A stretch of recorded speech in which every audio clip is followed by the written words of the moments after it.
What's up, everybody, and welcome back to my channel. There is a little bit more news coming out surrounding Married at First Sight stars Amber Bowles and her husband, who she was dying to become her ex-husband, Matt Gwynne. Amber recently went on the podcast called HeyFrase, and I watched the full interview on their YouTube channel, which I'm going to link to in the description box down below. And she really pulled no punches when it came to talking about her ex-husband, Matt. Let's start at the very beginning. The hosts of the podcast asked Amber how the hell Matt wound up qualifying for the show. They were like, is it even that difficult to get on the show? Because Matt didn't seem like he met any of that criteria to be cast on a show about marriage. Remember, Matt was like homeless when he was cast on the show. He was sleeping on a friend's couch.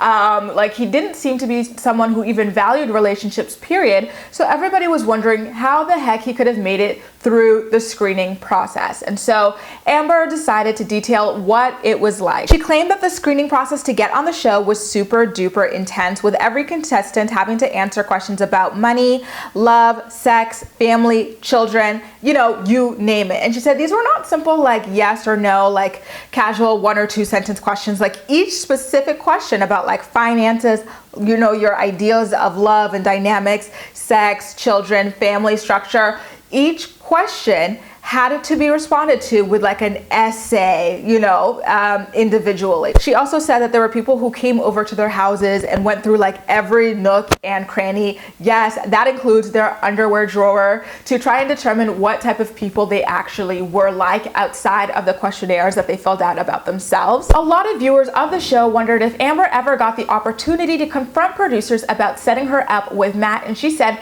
that she actually did. She talked to a couple of producers from the show and said, listen, I feel like you set me up for failure with this guy. You knew that I wanted to be married for life, and this guy just does not seem to be husband material whatsoever. And she claimed that the producers told her that Matt fooled everybody. They told her, apparently, that the reason that they paired her with Matthew was because Matt told them that he was looking for long-term stability, which was something that Amber offered as a teacher, and by claiming to be in the process of starting a business. And so they felt like, okay, well, he wants to set down roots somewhere by starting a business. And, someone like Amber, who already has a very stable career as a teacher, might be able to help him,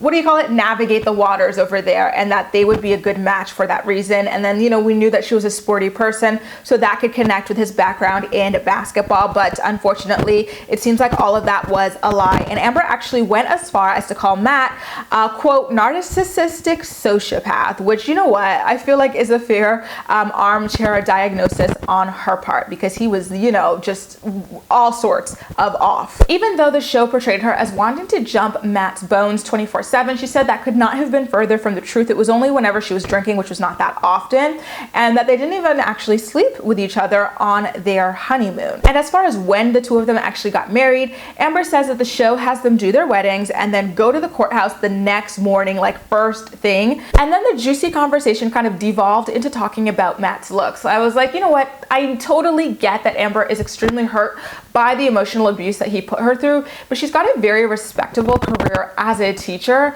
and it just wasn't a good look for her to be talking about him on that level. She and the podcast hosts were discussing how homeless he currently looks. They were talking about how his DICK is not like big or anything like that, and that he was insecure about it. I was like, girl, please, ixnay on the ick day, okay? Like, we've got some coins to cash here at our day job, and this is just not the way we want to be presenting ourselves to the world. And it's just too typical, right, for women to be saying that after they leave a relationship with somebody. And as for filing for divorce, Amber says that the show gave them both lawyers to proceed down that route with, but Matt refused to use one of the show's lawyers and insisted on using his friend instead.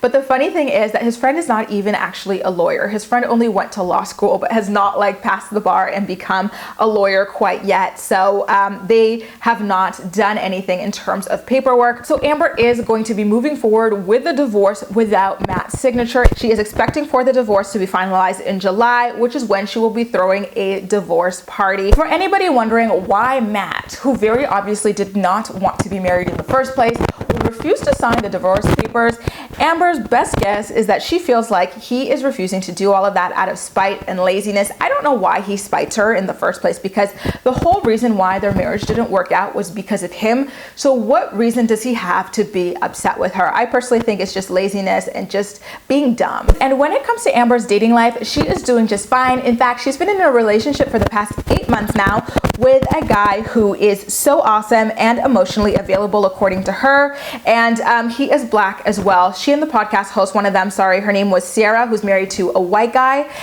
They talked about how they typically prefer dating black men. So that is where Amber found herself again. And really quickly, before I forget, on the subject of her sex life with her husband, soon to be ex-husband Matt, according to Amber, they only actually slept with each other 2 times throughout the course of their marriage. That's all for now. Thank you so much for watching, and I'll see you next time.